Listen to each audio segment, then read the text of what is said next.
আমরা আমাকে প্রয়োজনে দেশের প্রয়োজনে এমন আছে আমরা স্লোগান দিয়ে আমলিগরা আবার আনু তা আমলিগরা আবার যদি রাজপথে আনি হয়তো আপনারা মানবেন না। তো আপনার লগে গৃহযুদ্ধ লাগলে আমরা গৃহযুদ্ধ করতে পারবো না ভাই।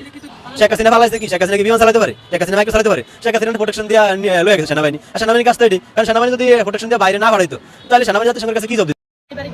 মানে কতটা নিচুতে আমরা নামতে পারলে মানে এই টাইপের কথা গণমাধ্যমে এসে বলি যে শেখ হাসিনার যে প্রতিকৃতি তার মতো হচ্ছে আমার শাশুড়ি প্রতিকৃতি। সরি টু সে, যিনি ছিলেন তাকে দেখে আমার আসলে এখন মনে হয়নি, কিন্তু কেন যে তিনি এই টাইপের। প্রিয় দর্শক, এইমাত্র পাওয়া সর্বশেষ গরম বাংলা সংবাদ। এবার প্রকাশ্যে ডক্টর মোহাম্মদ ইউনূসকে কঠিন হুঁশিয়ারি দিলেন সাধারণ জনতা। তিনি আরো শেখ হাসিনাকে নিয়ে যা বললেন, তো আজকের ভিডিওটি খুব গুরুত্বপূর্ণ হতে চলেছে। না টেনে স্ক্রিনের মাধ্যমে পরিপূর্ণভাবে দেখে আসি। তো প্রিয় দর্শক, ভিডিওটি ভালো লাগলে একটা লাইক করবেন আর কমেন্ট করে মতামত জানাতে ভুলবেন না।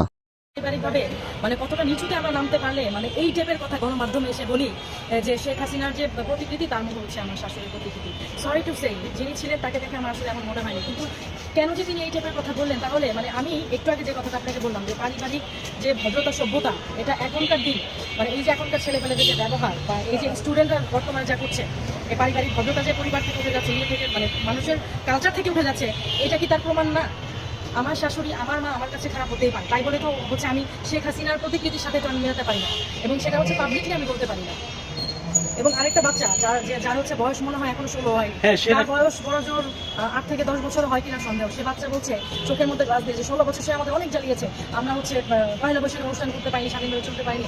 এই যে ব্যাড প্র্যাকটিসিংগুলি, এই যে পরিবার থেকে বাচ্চারা শুনছে, এই যে অসভ্যর মতো মনে করেন এই ইয়ের মধ্যে এসে বলা, গণমাধ্যমে এসে বলা, এবং এই যে বাচ্চা সে কন্টিনিউসলি সে শুনেছে, না শুনে সে কোথেকে বলছে, তার তো বয়স 16 বছর হয়নি।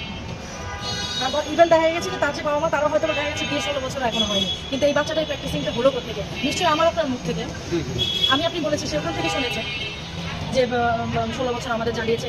আমি এত মানে আমি কেন আরো কেউ এত বছর কি মানে মানুষের কথাই মনে হচ্ছে এত বছর কি আপনার রমনাতে বা হচ্ছে আমাদের ইউনিভার্সিটিতে দেখি আপনার যে ইয়ে করা ছিল, আপনার টাকা দেওয়া ছিল পয়লা বৈশাখে, দেখি কেউ পয়লা বৈশাখ উদযাপন করতে পারবে না, বা কেউ পয়লা বৈশাখ উদযাপন করতে পারবে না, বা কেউ লাল শাড়ি করে চুরি করে বের হতে পারবে না। মানে এরকম করে কোনো নিষেধাজ্ঞা দেওয়া হয়েছে নাকি? ওই যে আপনার কি বলে শহীদ মিনারে কেচি গেটে ভাবে তালা মারা হয়েছে, যে এই টাইপের কথাবার্তা। মানে আজকে আর সংবাদ মাধ্যমগুলিকে আমি আশ্চর্য হয়ে যাই যে আপনি নিজেও তো একজন মানে সংবাদকর্মী, আপনারা কেন এই টাইপের অবান্তর কোশ্চেন মানুষকে করেন? ওইটুকু একটা ছোট বাচ্চা, তার যে মানে বাবা মার মানহানি হচ্ছে, একটা মহিলা সে তার শাশুড়ির কথা বলছে, এইসব নিউজ আপনারা কিভাবে মানে সংবাদ মাধ্যমে প্রকাশ করেন? আপনাদেরকে একটু লজ্জা হয় না জাতি হিসেবে যে মানুষের এই ভুলভাল কথাগুলো আপনারা নিউজে মানে প্রকাশ করেন? একটা মহিলা তার সংসারের না হলে সে ভুল করে সংবাদ মাধ্যমে বলেছে, একটা শিশু তা না হলে সে বলেছে, এগুলো আপনারা কিভাবে করে মানে নিউজের মাধ্যমে প্রচার করেন? মানে আপনারা তো দেখছি দেশকে ছোট করার জন্য মানে উঠে পড়ে লেগেছেন।